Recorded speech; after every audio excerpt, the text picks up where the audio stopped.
What if someone you trusted? What if someone you trusted Tried to kill you? tried to kill you, killed you?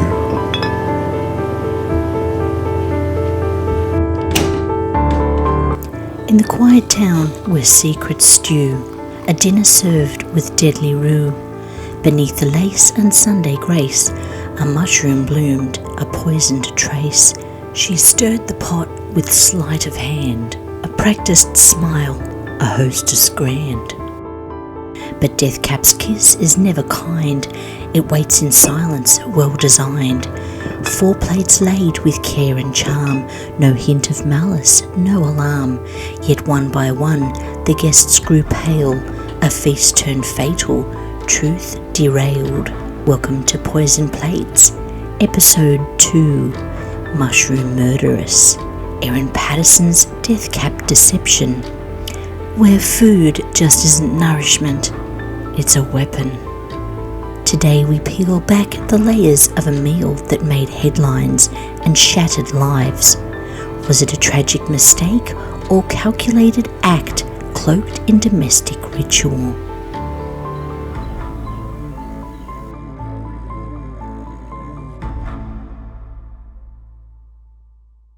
Leongatha, Victoria, a town stitched into farmland and fog, where the soil is rich, the air is clean, and death can be plated with parsley.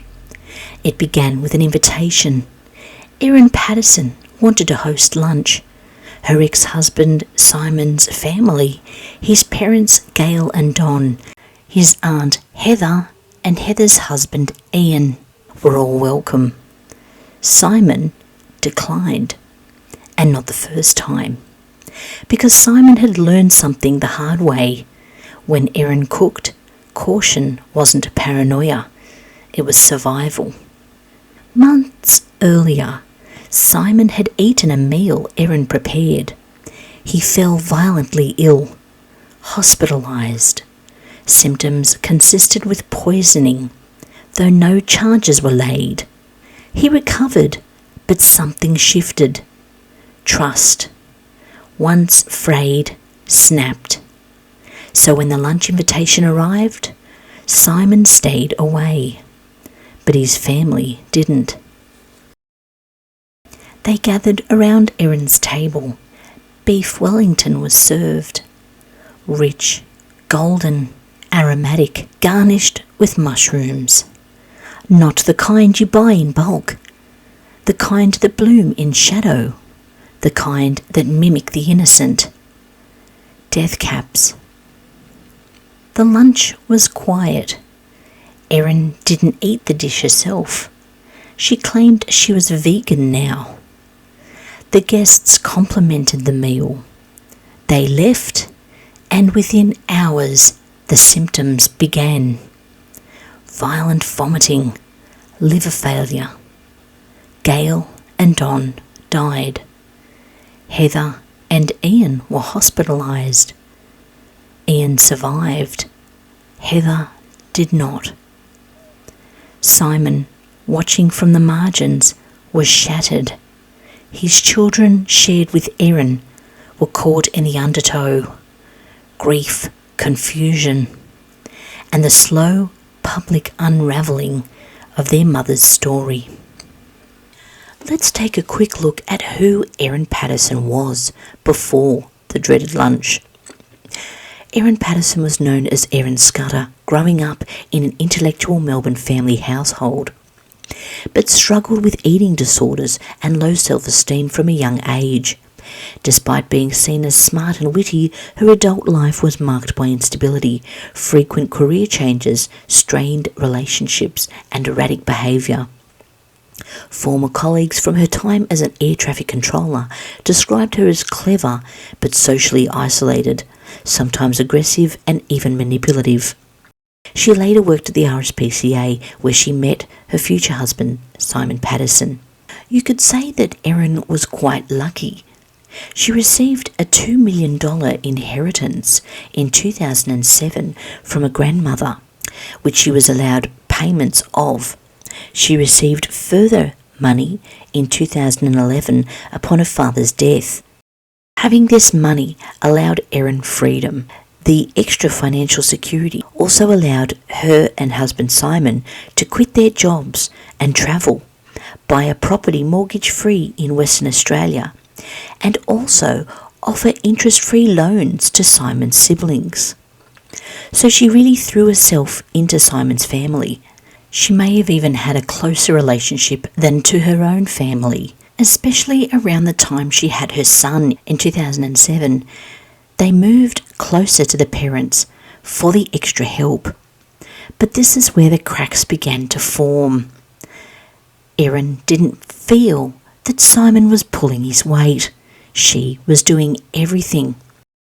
There was even an email found that stated to one of Erin's close friends that she'd got in a cleaner to help so as that she had more time to do other things that he wasn't doing. Erin and Simon's relationship deteriorated by 2015, only a year after their daughter was born, but they were civil for the children's sake. And then it became too much for Erin, as well as the fact that the family became more distant. She was upset she wasn't originally invited to Gail's 70th birthday party. She was a last-minute invite instead. This stuck with Erin, and slowly but surely she grew a distaste for the whole family. This bubbled over in 2023 after several unsuccessful attempts on Simon's life. She was going to get him one way or another, even if she had to take down his parents too. But that's just one side of the story. What is it like to live with a woman who could poison you or kill your family members? What was it really like to live with Erin? The police launched an investigation. Erin's statements shifted. First, she claimed the mushrooms were store-bought. Then, that she'd picked them herself.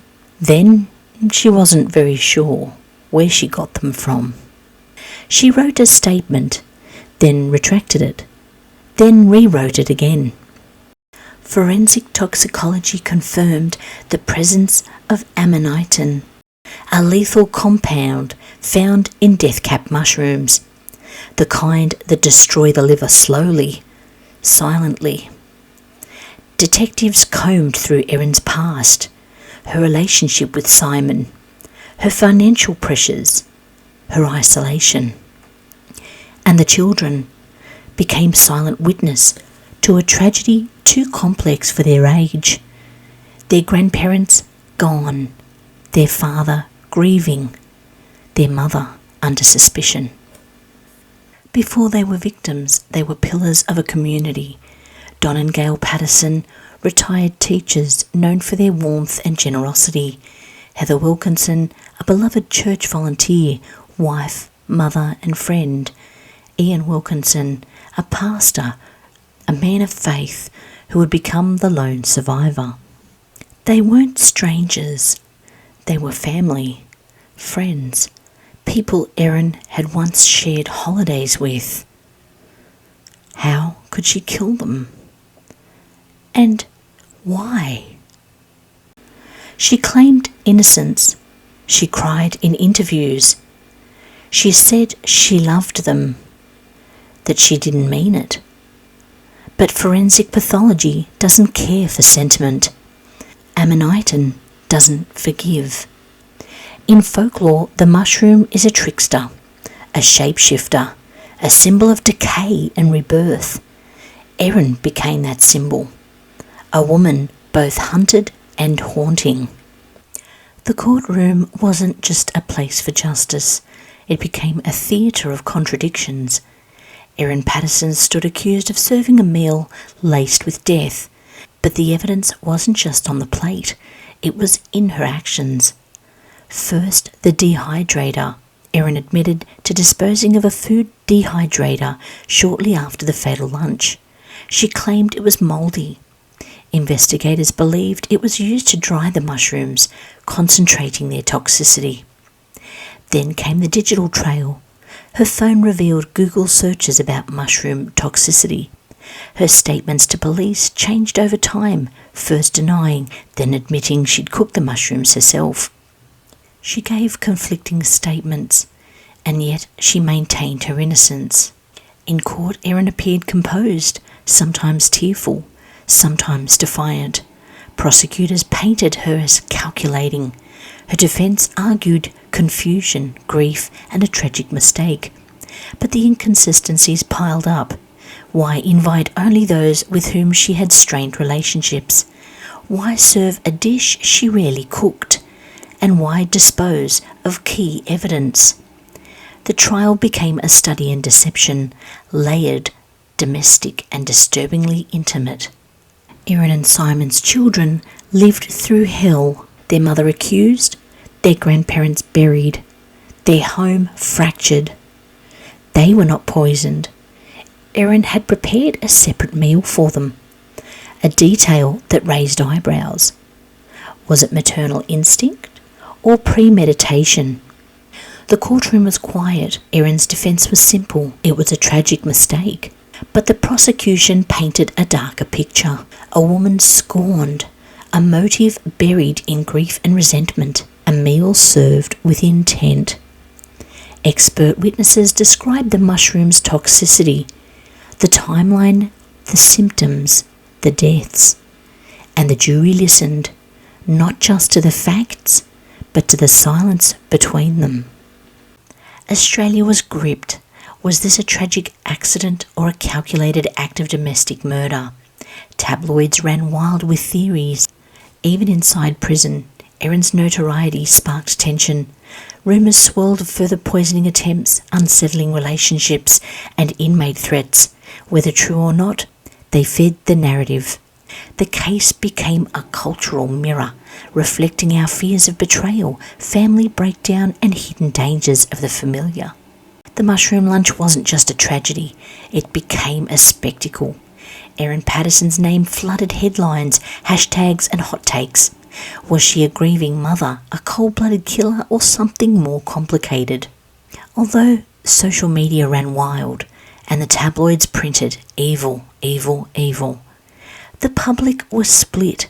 Some saw a woman scapegoated by media hysteria. Others saw a manipulator hiding behind domestic normalcy. A story about trust, betrayal, and the terrifying idea that murder could be served at the dinner table. In the end, 3 lives were lost. 1 survived, and 1 woman stands accused of turning a family meal into a fatal trap. Erin Patterson's case is not an anomaly, it's part of a pattern. What drives these acts? Revenge? Desperation? Or power? And why does society react so differently when the killer wears an apron instead of a mask? Join us as we peel back the layers of motive, myth and media, because behind every poisoned plate is a story worth telling.